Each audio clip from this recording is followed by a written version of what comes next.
کبھی اپنا آئیں گے چچا لوٹ کے دریا سے کبھی، اپنا آئیں گے چچا لوٹ کے دریا سے کبھی، اپنا آئیں گے چچا لوٹ کے دریا سے کبھی، یہ سکینہ کو بتانا کوئی آسان نہ تھا، لاشک بھر کے اٹھانا کوئی آسان نہ تھا، لاشک بھر کے اٹھانا کوئی آسان نہ تھا، آخری وقت میں عباس دلاور کے لیے، آخری وقت میں عباس دلاور کے لیے، آخری وقت میں عباس دلاور کے لیے، آخری وقت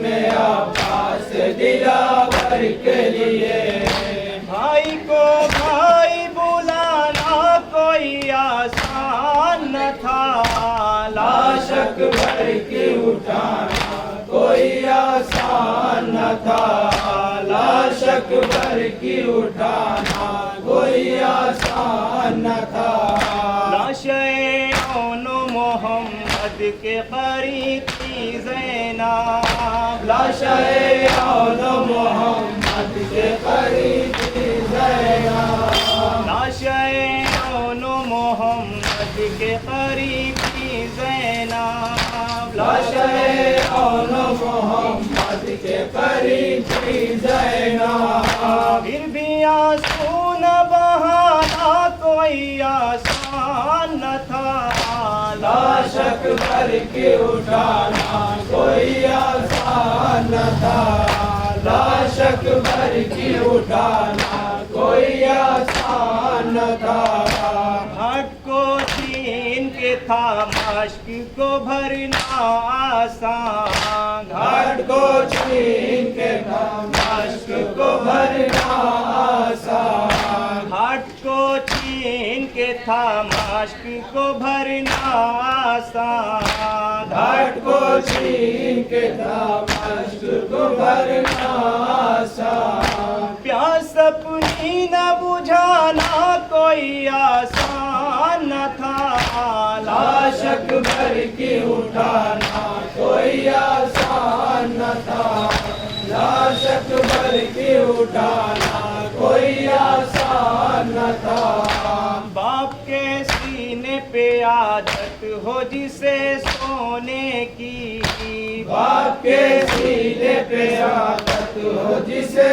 سونے کی، باپ کے سینے پہ عادت ہو جسے سونے کی، باپ کے سینے پہ عادت ہو جسے سونے کی، خاک پہ اس کو سلانا کوئی آسان نہ تھا، لاشک بھر کے اٹھانا کوئی آسان نہ تھا، لاشک بھر کے اٹھانا کوئی آسان نہ تھا، بے زبان لال کی تربت کو بنانے کے بعد، بے زبان لال کی تربت کو بنانے کے بعد، بے زبان لال کی تربت کو بنانے کے بعد، بے زبان لال کی تربت کو بنانے کے بعد، پھر نشان اس کا مٹانا کوئی آسان نہ تھا، لاشک بھر کے اٹھانا کوئی آسان نہ تھا، لاشک بھر کے اٹھانا کوئی آسان نہ تھا، اے رضا قاتل شبیر کے گھر میں جا کر، اے رضا قاتل شبیر کے گھر میں جا کر، اے رضا قاتل شبیر کے گھر میں جا کر، اے رضا قاتل شبیر کے گھر میں جا کر، فرش مجلس کا بچھانا کوئی آسان نہ تھا، لاشک بھر کے اٹھانا کوئی آسان نہ تھا،